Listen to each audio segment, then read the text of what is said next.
Dan Bailey, a senior manager at Elliott Davis in our Charleston office. I want to welcome you back to our Thought Leadership Series operational discussion. At Elliott Davis, we focus on partnering and assisting businesses achieve their goals and objectives. The slide on the screen here should show you a list of our previous topics covered, which hopefully folks have found useful and helpful in mitigating risk and achieving business goals. Today, the focus of our conversation is going to be around the concept of change management and its relevancy and importance. To kick things off here, I'll give everyone something to think about. I read a recent IBM study that showed only 60% of change management projects are successful in achieving their outcomes. 60%. So today, we're going to dig into a little further, why so many projects are not successful, and hopefully equip you with the tools needed to turn the odds in your favor. So with me today, making his third appearance on the webinar series, is Billy Carberry from our management consulting group. Billy, you want to give everyone a quick intro and background on yourself? Sure, Dan. Thanks for that. Thanks for setting this up today, and really looking forward to talking about change management with you. For starters, my name is Billy Carberry. I'm a senior manager in our management consulting practice here at Elliott Davis. I'm based in our Charlotte office. And prior to joining the firm, I served in a variety of operational leadership positions at United Technologies and at Apple. And today in our firm's practice, I focus on helping our customers navigate operational and organizational transformations, and particularly in the manufacturing and distribution space. Awesome. Well, we're certainly excited to have you here today. Like I said, today we're talking about change management. So, of course, we know in today's environment, change is inevitable, sans COVID-19 or not. Change can either be internally driven from within an organization, or externally driven or forced because of a result of certain factors. But maybe we can just kind of start with the basics here for our audience. So to me, change management, it kind of sounds like a buzzword or some high-level business school concept. Maybe we can just start with, what exactly is change management? Sure. Understand, Dan. Change management might seem like a broad or a vague concept, but I hope that on today's session, Dan, that I can convince you of its practicality and its value. I think, said succinctly, change management is a management system. It's a process that addresses first and foremost the people aspect of change. I think it can be helpful to think of change management as an adaptable skill that leaders can adopt to support better preparation, better execution, and ultimately better adoption of their major initiatives. The underlying assumption here when we talk about change management is that the human capital component, so employees, major stakeholders, customers, suppliers, etc., that human capital component is absolutely critical to executing a change initiative. And without properly addressing it, a project is unlikely to deliver on its intended results. And I think adoption would be a significant challenge. So for a variety of reasons that we'll discuss, getting this human capital component of a change project right isn't necessarily easy and isn't necessarily natural. So this is really why the field of change management has emerged, is to address that. Good. Well, yeah, sounds like exciting stuff, and really interested to learn more here. So, now that you've kind of defined what change management is in theory, talk about why is this stuff so important for today's business leaders to understand? Well, I think you said it right in your intro. 40% of change initiatives do not achieve their intended outcomes.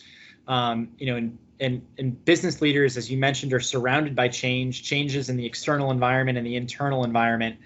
And I can't imagine that any business leader would want to accept such remarkably low odds and effectively roll the dice with regards to a major capital project or a major investment. And I think what's interesting here is that many of these failures of a change initiative are not due to a failure to reach an intended milestone. So, for example, a completed acquisition or a completed installation of new capital equipment, or the launch of a new process. Most of project failures are really occurring in the adoption and the implementation phase. Change management principles, once you learn them, can greatly help to improve the odds of lasting success and move those odds more in leadership's favor, where success here is defined as really having achieved the specific results and intended outcomes the organization was looking for when they made the investment. Interesting. Well, that's good. What I'd like to do is kind of drill down a little bit more. So obviously this is an M&D webinar series. So maybe you can talk about some of the projects that are specifically manufacturing distribution related or in that space, and how you've applied those concepts of change management to those projects. Sure. Dan, most of our projects are rooted in change management principles, even if it's not explicitly obvious. Change management is a thread that cuts across most of the work that we do and helps ensure overall project success. And we hope the same for our customers as well. Specifically, examples of major change projects that we've worked on recently include building a new plant and a new facility to support a new customer strategy, changing an incentive and reward program to better serve a company whose operating model was evolving and whose employee demographics were evolving, reorganizing an organization's functions and departments to improve efficiency and accountability, transforming a shop floor culture and driving operational performance, so pure M&D there. Selecting a new ERP system to reduce operating inefficiencies. So I think when you see these projects, you're probably not thinking that they're change management projects, but they are. And I think each one involves an organization making a major change to one or more parts of its operating model.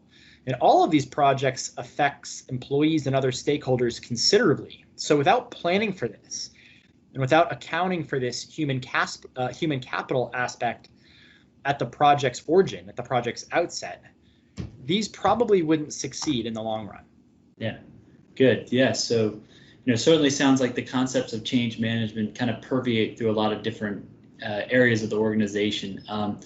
So going back to your definition of change management, what I think you're trying to say is that change management is a type of process, framework, or sort of management system that can be used to improve the odds of achieving their desired goals, right? So before we get too far into the framework, maybe you could touch base on why so many of these change initiatives are not successful. Why is the success rate so low? Sure, and I think understanding a lot of the common pitfalls are helpful for understanding the change management system. So leaders often assume that the organization will respond practically and predictably to proposed changes. Leaders assume their influence alone is sufficient and often fail to consider the perspective and influence of other critical stakeholders. Mm-hmm. Leaders underestimate the human capital aspect of a change, and instead they're likely to direct most of their time and attention to more tangible components of the project, like vendor management, supplier management, technology, equipment, processes, etc., things that can be more easily measured. Leaders can often be unsettled by addressing the impacts of change on employees directly. It is not easy nor often comfortable. And then lastly, the confidence that leaders have and the potential for confirmation bias can impair the judgment of even very experienced leaders, which might lead to initiatives and change projects that are actually misdirected.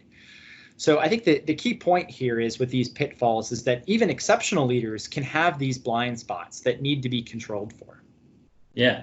So, I mean, like you said, even some of the best leaders can get this wrong.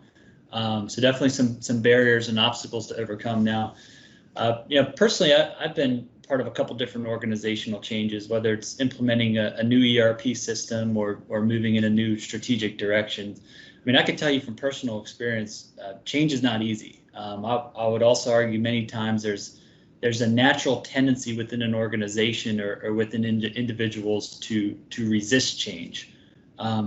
So thinking about that, how do we help an organization kind of overcome what could be years of consistent thinking and practice to get them to not only buy in, but embrace the change concept? So let me ask you, in your example, when you experience going through a significant ERP transformation, what did your organization underestimate about that?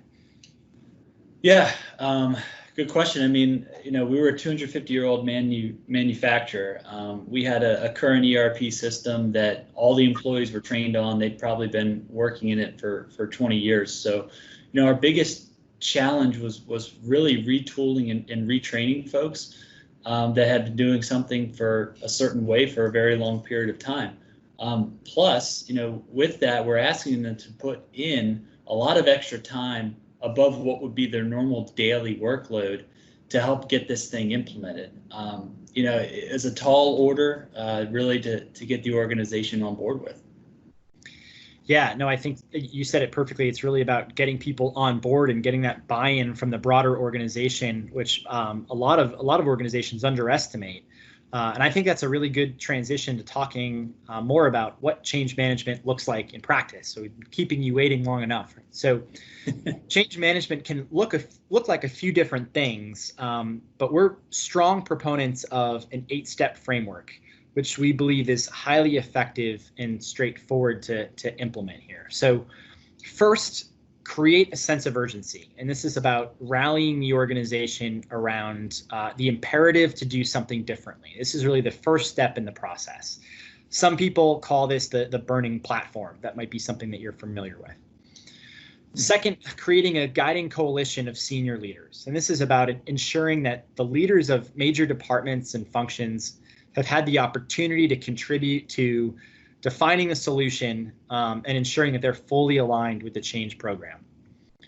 3, developing a clear vision and strategy. So the organization is going to need to clearly visualize the future state and understand what the intended outcomes are. 4th, communicate and communicate again. So keep the organization informed of the initiative with regular communications via multiple channels. This is especially true when certain aspects of an organization might benefit more over others, often overlooked despite its simplicity. 5th, collect short-term wins. So as you know probably as well as I do, these large capital projects or investments can take multiple years to play out.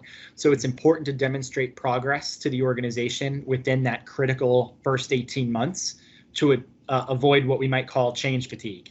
A lot of these change programs will deliberately build in smaller scale results and rollouts earlier in the schedule to serve both an experimentation purpose, but also to help keep morale elevated. 6th, consolidate early gains and then produce more change. So take it all the way. When your doctor prescribes you antibiotics, they're clear to make sure that you fill the entire prescription and that you take the entire prescription, even though you're feeling better, right? And change management works the same way. Don't stop until the outcomes are fully achieved.